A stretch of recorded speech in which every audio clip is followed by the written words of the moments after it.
Se acerca una reforma tributaria. Es uno de los pilares que este gobierno ha dicho que son fundamentales para su programa de gobierno. Y por lo tanto vamos a hablar de impuestos. Vamos a hablar de la situación en que estamos, de lo que ha ocurrido con reformas anteriores, de lo que se podría venir, porque hay algunas luces de lo que se viene, de cómo es el sistema tributario bajo la nueva o cómo será bajo la nueva Constitución. ¿Qué pasa con el Servicio de Impuestos Internos? Tenemos mucho que hablar con Gonzalo Polanco. Él es abogado de la Universidad de Chile, director del Centro de Estudios Tributarios de la Facultad de Derecho de la Universidad de Chile, Master of Law de la London School of Economics del Reino Unido y por lo tanto un experto en materia tributaria, y le agradecemos muchísimo que esté con nosotros durante esta jornada. Muchas gracias por estar acá. Gracias, Tomás. Solamente una aclaración, Facultad de Economía de la Perdón, Universidad de la Chile. Facultad de Economía de la Universidad de Chile. Abogado, pero de la Facultad de De la Economía de la Facultad de Universidad de Economía, así Chile. es. Si pudiéramos decir a quienes nos ven cuál es la situación de los impuestos hoy día en Chile, comparativamente con alguien, cómo estamos, cuál es la estructura, ¿qué le podríamos decir para partir conversando? Sí, hay varios elementos que considerar. Los sistemas tributarios se han ido sofisticando en todos los países y se han ido modificando, pero en Chile hemos tenido distintas reformas tributarias en el lapso de 10 años. Si tomamos los últimos 10 años, tenemos una el 2012, el 2014, que fue complementada el año 2016, otra que del año 2020, y en febrero se publicó otra modificación a nuestro sistema tributario. Entonces, se echa de menos, se necesita mayor estabilidad de nuestras reglas tributarias, lo que no significa que no se puedan modificar, pero no es conveniente estarlas modificando con tanta Ahora, aquí frecuencia. llama la atención algo, porque resulta que con la reforma tributaria Michelle Bachelet todos se tomaron de las manos, me acuerdo, se sacaron la foto, parlamentarios de distintos sectores, y en una de las reformas del 2014, si mal no recuerdo, y resulta que dijeron, esta es la reforma para los próximos no sé cuántos, 20 años, dijeron, está todo ahí, y resulta que no. Llegó el año 2018 y el gobierno entrante presentó una modernización tributaria, así se llama el proyecto, que deshacía varias cosas implementadas en la reforma del 2014. Entonces, lo que nosotros necesitamos es un pacto tributario, como lo ha llamado el gobierno, es decir, un acuerdo. Tal vez no se puede llegar a consenso en los mínimos detalles, pero sí respecto a ciertos ejes estructurantes del sistema. Si nosotros miramos los impuestos hoy, que han crecido en algunos aspectos fuertemente, por ejemplo, en materia empresarial, que hace unos años era el 10%, estamos en el 27%. Bueno, pero si miramos los impuestos chilenos hoy, comparándolos con un país más o menos del desarrollo que tiene Chile, ¿son impuestos altos, bajos, están en la media? ¿Cómo son? Esta es una discusión bien interesante que se ha sostenido mucho en el debate público, porque lo que nosotros medimos es la llamada carga tributaria. Para que nos entiendan, ¿qué es la carga tributaria? Es la cantidad de impuestos que recauda un país en relación al Producto Interno Bruto. ¿Ah? Eso dice relación con el tamaño de la economía. Entonces, en la OCDE, en general, estamos hablando de cerca del 33% como carga tributaria. Chile está cerca del 19,3% de acuerdo a las últimas cifras. Ahora, efectivamente hay que introducir, creo yo, un ajuste metodológico, porque en la mayor parte de los países OCDE las cotizaciones previsionales no son impuestos, y en Chile no se pueden considerar impuestos metodológicamente debido a que van a entidades privadas. Dicho eso, existen distintas metodologías, se ha producido una discusión. Yo me acerco a los estudios de Vergara, que lo estiman más o menos en un 3%. Pero dicho eso, yo creo que debemos considerar que no es per se un objetivo de política pública llegar a este promedio OCDE. Esto es evidentemente una guía, pero no tiene mucho sentido que nosotros digamos, llegamos al promedio OCDE, listo, nos quedamos. Si en definitiva los países lo que tienen que decir es qué es lo que queremos hacer y cuánto dinero necesitamos para eso, independientemente del porcentaje. Aunque fuera así, Chile en ningún parámetro está en el promedio OCDE. No, no, Está, no, no, está está al un poquito final, o sea, sí. en lo que se mide, ¿no? En ingreso per cápita, en productividad laboral, o sea, nosotros estamos abajo. Entonces, si queremos llegar al promedio, significa que vamos a estar pagando más impuestos de lo que deberíamos o no. Existe un espacio para aumentar la carga tributaria. Yo creo que existe un amplio consenso en eso. La discusión está fundamentalmente dada en cuánto. Yo creo que no existe tanto espacio como algunas personas creen. Y en segundo lugar, cómo se distribuye. Porque los impuestos o son pagados por las empresas o son pagados por las personas, lo que normalmente son los propietarios de esas empresas. Chile tiene para las grandes empresas una tasa de impuesto del 27%, el impuesto corporativo. Para las pequeñas empresas un 25%, en forma muy transitoria, se dejó en 10% por la pandemia, pero eso va a terminar. Y el promedio de la OCDE es alrededor del 22%. Entonces, no existe mucho más espacio para aumentar la tasa del impuesto de las empresas. Tal vez para repensar algunos beneficios tributarios, pero no la tasa del impuesto. Entonces, hay que empezar a pensar qué es lo que sucede con el impuesto a las personas. Y ahí está Ahora, la discusión. si tanto gusta compararnos con la OCDE, ¿por qué las empresas no están en el promedio de la OCDE? El fundamento, no quiero decir que lo comparte, el fundamento que se da es que nuestro sistema es particular porque es integrado, para que no se entiendan. Semi-integrado, en realidad. Es semi-integrado. ¿En qué consiste esto integrado? Imagínense que una empresa tiene 1.000 de utilidades, yo le cobro la tasa del 25%, paga 250 pesos de impuestos. Después esa utilidad va al propietario. El propietario puede utilizar en contra de sus impuestos personales como crédito lo que pagó la empresa. Este sistema no es usual en la OCDE, lo que no quiere decir que no existan países que lo utilicen. La mayoría utiliza sistemas desintegrados, pero hay algunos países, por ejemplo, como Canadá, que tiene un sistema totalmente integrado. Y ese ha sido el fundamento que se ha dado para tener esta diferencia. Sí, pero ahora se va a desintegrar, esa es la reforma, y no se va a bajar. Entonces resulta que no vamos a estar en el promedio de la OCDE. Es que yo creo que de desintegrar, si se desintegra el sistema, deberíamos generar una revisión completa de la carga tributaria. Pero eso no está en el proyecto, por lo menos lo que se ha dicho, en el proyecto de Mario Marcel.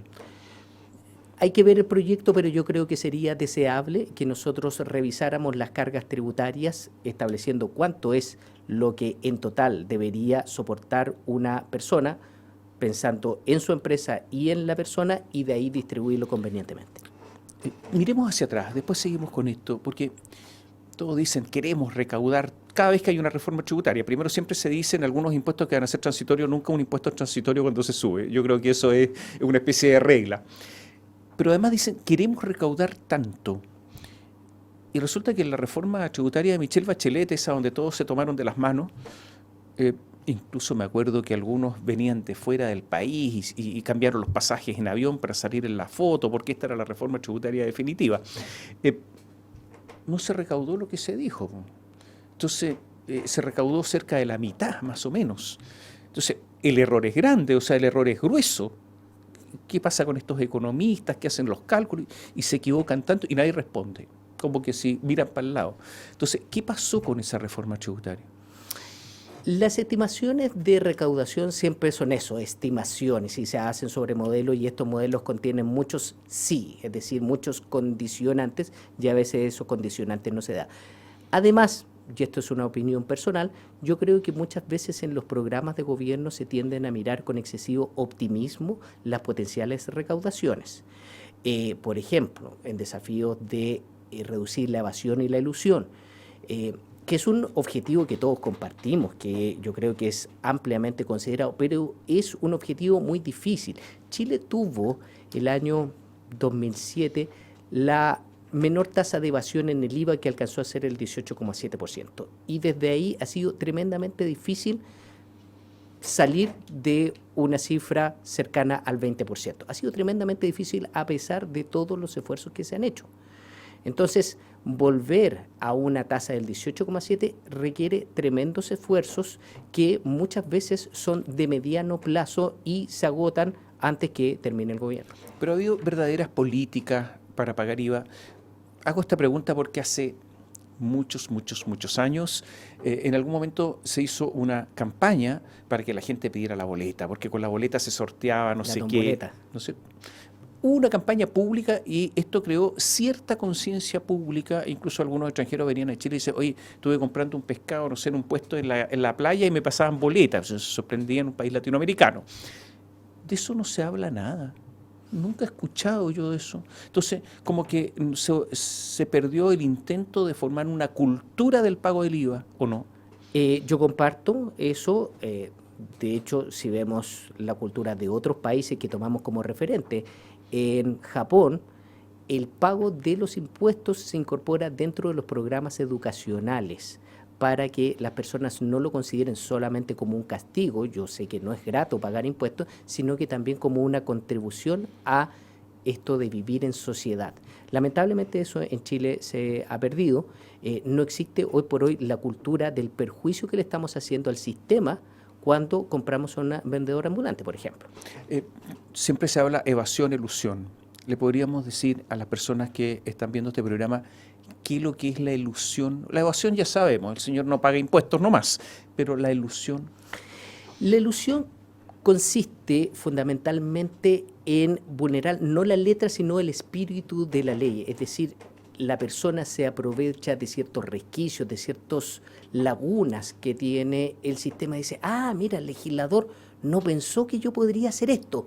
Entonces, me acojo a ese espacio para obtener un ahorro tributario. En eso consiste la ilusión. Es un fenómeno muy antiguo. ¿Por qué el sistema tributario es tan complejo? Si uno ve el compendio de circulares que saca el Servicio de Impuestos Internos, es decir, es una biblioteca completa. O sea, circulares y circulares. Hay que ser realmente un experto, e incluso los expertos a veces no conocen todo. Porque está como legislando diariamente. Entonces es una complicación y a veces alguien puede incluso caer en un error porque conocer todo eso es prácticamente imposible y confía en un experto, en un contador, en no sé qué. ¿Hay alguna posibilidad de que en una reforma tributaria esto se simplifique de manera que todos entiendan cuánto hay que pagar y no se equivoquen? Yo creo que hay que tomar pasos muy decididos en torno a eso y por eso es sumamente importante que distingamos entre distintos segmentos de contribuyente como se ha estado haciendo, porque uno es el gran contribuyente, la gran empresa que puede tener un equipo completo de contadores, auditores, abogados preocupados del cumplimiento tributario, y otro es el pequeño empresario que muchas veces tiene dificultades para pagar a un contador que le haga la declaración de renta todos los años, y que ese contador auditor, cuando es convocado a impuesto interno, se enfrenta con un funcionario que le dice algo que no entiende y que sencillamente tiene que aceptar.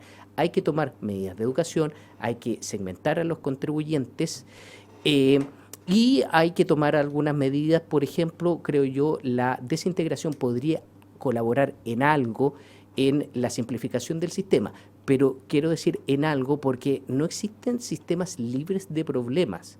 La desintegración también tiene algunos problemas y todos esos problemas hay que ponerlos sobre la mesa para que estemos muy conscientes de la decisión que vamos a tomar. Alguien va a comer en la noche a un restaurante, terminan, pide la cuenta, y llegan y le dicen, ¿factura o boleta? ¿Cómo factura o boleta? Está con amigos, se toma unos tragos, van a un supermercado, compra unos fósforos, no sé qué más, betún para los zapatos, factura o boleta. ¿Qué es eso? Hasta el día de hoy esto ocurre. Bueno, eso claramente es evasión y eso es algo que debería ser fuertemente sancionado. ¿Por qué hay tantos profesionales que tienen como sociedades? Uno dice una sociedad es como una empresa prácticamente, porque es una sociedad comercial. Las sociedades tienen teléfono, una oficina, un escritorio, ojalá una secretaria, no qué sé yo. Y no hay nada. No hay oficina, no hay secretaria, no hay teléfono, no hay nada. ¿Y por qué tantos profesionales tienen sociedades? Probablemente porque les permite rebajar gastos y... Perdón, ¿rebajar o eludir? Bueno, es que ahí está el tema.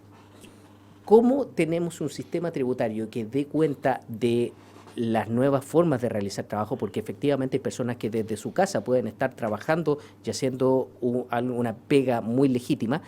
Y otra cosa es aquella persona que de verdad no realiza ningún trabajo y lo único que quiere es ir bajando los gastos del supermercado. Entonces, hay que fortalecer fuertemente la fiscalización para distinguir, y aquella persona que se está pasando la línea hay que sancionar la fuerza. ¿Está lleno de gente que se pasa la línea?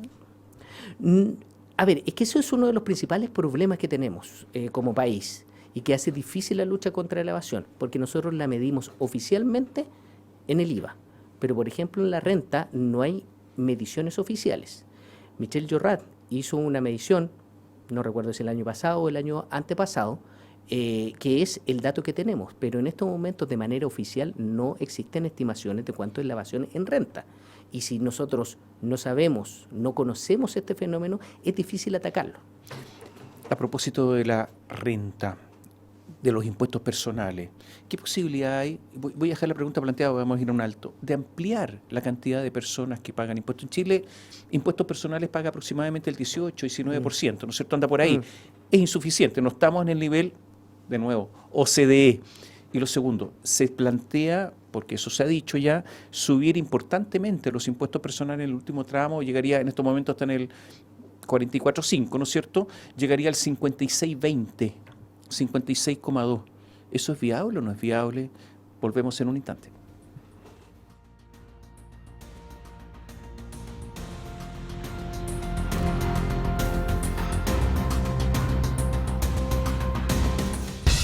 Cada tarde podemos dialogar, escuchar, criticar y comentar, pero con respeto. Pasadas las 3 de la tarde, de lunes a viernes, podría ser peor, con Julio César Rodríguez.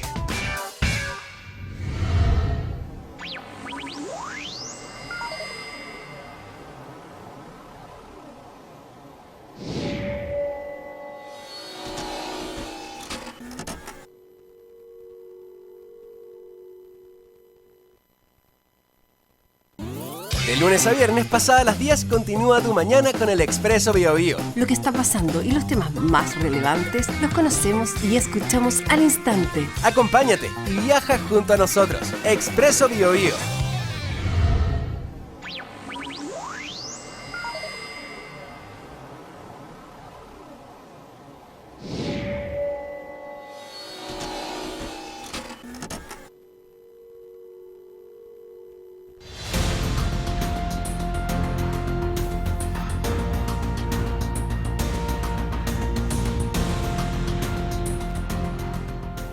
Conversamos con el abogado Gonzalo Polanco y la pregunta quedó planteada, la posibilidad de que más personas paguen impuesto a la renta, porque en estos momentos paga alrededor, decíamos, del 18 a 19%, ingresos personales estoy hablando. ¿Existe esa posibilidad en Chile? De manera que haya mayor compromiso, aunque sea simbólico, de personas que estén pagando y estén en el sistema. Depende del segmento. En Chile, naturalmente, hoy por hoy, no es fácil llegar a la tasa marginal máxima, que está en una persona que gana aproximadamente 16 millones de pesos mensuales. Es un sueldo, es una remuneración alta. Entonces se puede hacer un esfuerzo para que sea un poquito antes este esfuerzo. Ahí podremos discutir las cifras. Lo otro es qué es lo que sucede en el tramo inferior.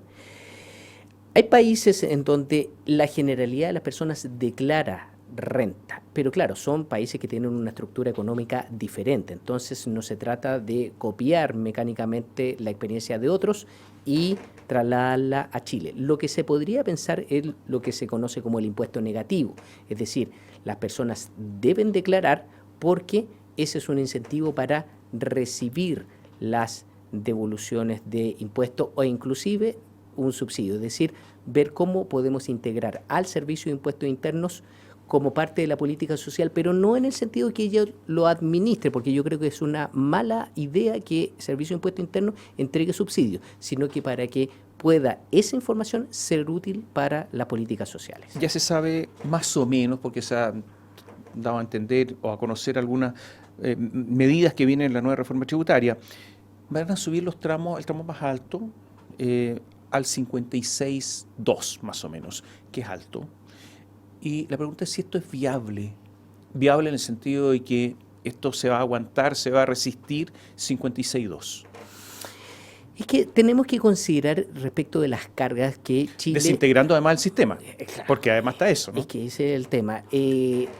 Chile se inserta en una economía global. Entonces nosotros no podemos pretender que las personas van a pagar aumentos de impuestos sin que esto genere ningún efecto y sin que se puedan producir movilidad. Entonces son efectos que hay que estudiar. No te puedo decir en este momento, mira, esta es la cifra ideal, pero sí yo creo que 56 es una cifra que tuvimos en el pasado en Chile, pero yo creo que hoy por hoy, dada la competencia internacional, no es viable.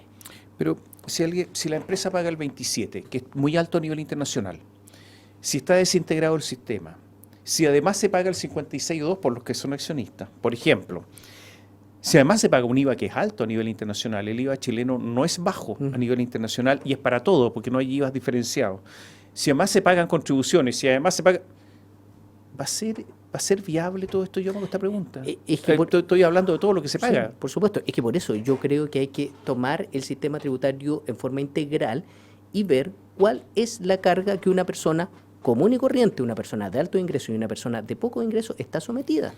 Y ver si realmente esto es viable. Es evidente que siempre el impuesto va a generar algo de escozor, pero cuando vemos que una persona ya definitivamente dice, no, mira, sabes que yo no puedo seguir acá y voy a tener que buscar otra opción o sencillamente voy a empezar a evadir, ahí tenemos un problema. Y que quiero agregar algo más que, además de todo esto del patrimonio, para los altos, entonces, que el patrimonio después de todo esto, o sea, el impuesto que está sobre todo esto, ¿será viable todo esto en algunos casos?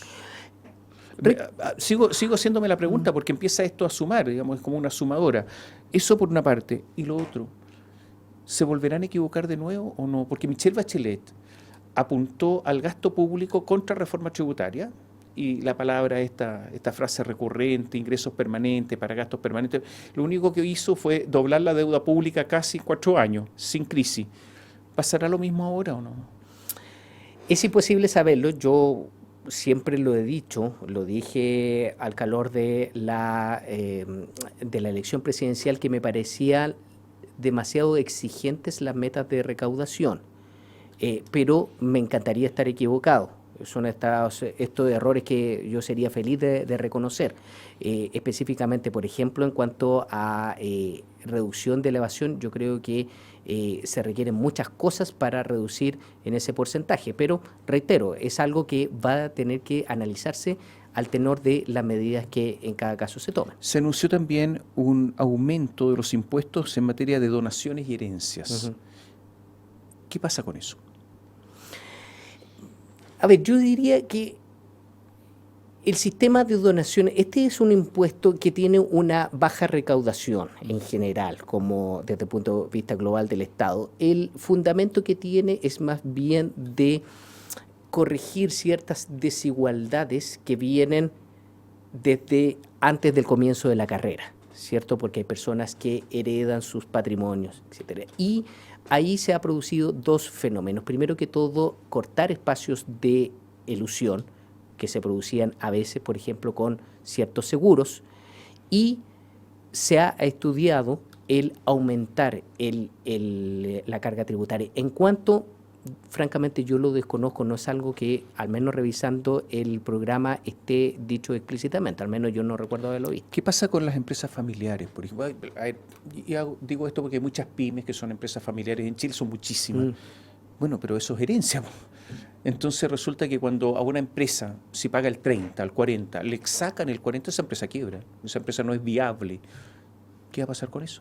Bueno, esto es lo que yo digo, que tenemos que ver ese fenómeno tributario de manera sistémica, porque en muchos países existe un tratamiento especial para las empresas familiares, porque lo que sucede muchas veces es que esas empresas, al momento en que muere el papá que fundó la empresa, tienen que empezar a vender activos y desprenderse de, por ejemplo, un establecimiento para pagar el impuesto. Entonces eso es antieconómico y es algo que deberíamos evitar.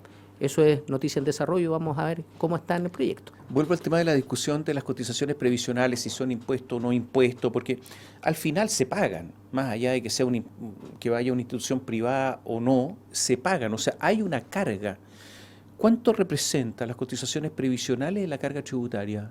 Si se entendiera que son impuestos. Digo esto porque como se está fijando una meta, Bueno, pero esta meta ya estaría media cumplida si se consideran las cotizaciones. Entonces podría haber una trampa porque esto se paga. A ver, no manejo exactamente la cifra. Lo que está claro es que si se consideran las cotizaciones previsionales, esta brecha que se ha estimado en 14% se reduciría y ahí varían un poco las estimaciones. Hay algunos que hablan, que son las estimaciones que yo con las cuales más concuerdo, hablarían de un 3. Es decir, todavía habría espacio para seguir, pero evidentemente la brecha se reduciría. Hablemos de la independencia y del servicio de impuestos internos, porque ¿cómo es posible que un servicio que dicen que es top, que es el tecnológico entre los tecnológicos, que tiene además una división de grandes contribuyentes, donde están los que ganan más plata, tienen más incentivos, los más inteligentes, no haya nunca descubierto ni siquiera una factura falsa del financiamiento ilegal de la política? A ver, yo ahí tengo una ligera diferencia. Tenemos un problema porque en materia de fiscalización, y te lo digo porque yo trabajé muchos años en el Servicio de Impuestos Internos, sí se produce una revisión de las grandes empresas. El problema que tenemos probablemente es de publicidad, porque no se conoce bien esa labor fiscalizadora y claro, es evidente que no se puede dar a conocer con nombre y cuál es el resultado por el secreto tributario, pero se podría avanzar para que la comunidad lo supiera, porque ¿qué es lo que nos está sucediendo? La persona se da cuenta que, por ejemplo, el vendedor que está en la calle, a veces se le hace fiscalización y le decomisan sus bienes, pero no se sabe lo que está pasando en la dirección de grandes contribuyentes. Dicho eso, yo creo que se puede avanzar más. Pero no descubrieron nada del financiamiento de la política durante tantos años. Bueno, claro, es que a eso iba mi punto. Yo creo que se puede avanzar más porque hay un proceso de modernización que tiene que ser permanente y que tal vez se ha ido haciendo más lento en el Servicio de Impuestos Internos. El mismo director el otro día en una entrevista señaló que se necesitaba una renovación de equipos. Nosotros necesitamos un Servicio de Impuestos Internos que sea más moderno y para eso se necesita una inyección de recursos, pero no solamente se agota con una inyección de más dinero o de funcionarios. Hay que utilizar, por ejemplo, herramientas de análisis de datos y nuevas tecnologías que se están utilizando hoy día. Ahora, cobrar impuestos también es una actitud moral. Cobrar y pagar. Es una ética al final del día.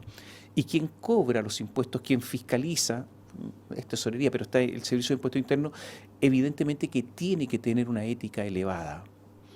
Y esto se cayó con la persecución penal que hubo en materia del financiamiento de la política, porque fue discrecional, solo a algunos, a otros no. Las querellas fueron absolutamente innovadoras, en el sentido de que solamente a algunos, incluso se decía específicamente solo a ellos y a nadie más.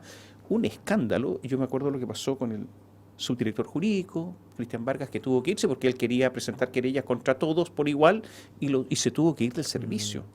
Después de esto, de esta actitud del Servicio de Impuestos Internos con Fernando Barraza, ¿qué queda? Yo creo que ese fue un episodio que dejó una historia bastante negativa. Yo nunca estuve de acuerdo con estas querellas nominales y en que se limitaba el accionar del Servicio de Impuestos Internos. Creo que hay que recomponer la imagen del servicio desde ese punto de vista y eso se puede hacer además promoviendo ciertas modificaciones, por ejemplo, prohibiendo expresamente que estas querellas sean nominativas y que se entreguen las facultades al Ministerio Público para que una vez que haya querella o haya denuncia por parte del Servicio de Impuestos Internos, el Ministerio Público, tenga la facultad para investigar libremente. ¿Qué pasa con los impuestos y la nueva Constitución? El proyecto constitucional. Sí. Yo he estado haciendo un análisis, no lo he concluido porque es un proyecto bastante extenso, de modo tal que no tengo una conclusión sumamente nítida, pero sí hay algunos elementos que a mí me preocupan. El primero de ellos es qué es lo que va a pasar con los tribunales tributarios y aduaneros. Desaparecen, po. Todavía no está absolutamente zanjado, se está discutiendo en Exactamente, estos sí. momentos en normas transitorias, pero creo que el país hizo un tremendo esfuerzo para tener una justicia tributaria independiente, a la cual evidentemente se le pueden introducir modificaciones. Y hay algunos aspectos en los cuales soy crítico de cómo puede haber funcionado, pero creo que es un activo que nosotros no deberíamos perder, y esto no quiere decir que yo me ponga a la existencia de los tribunales contenciosos administrativos. Son dos cosas diferentes.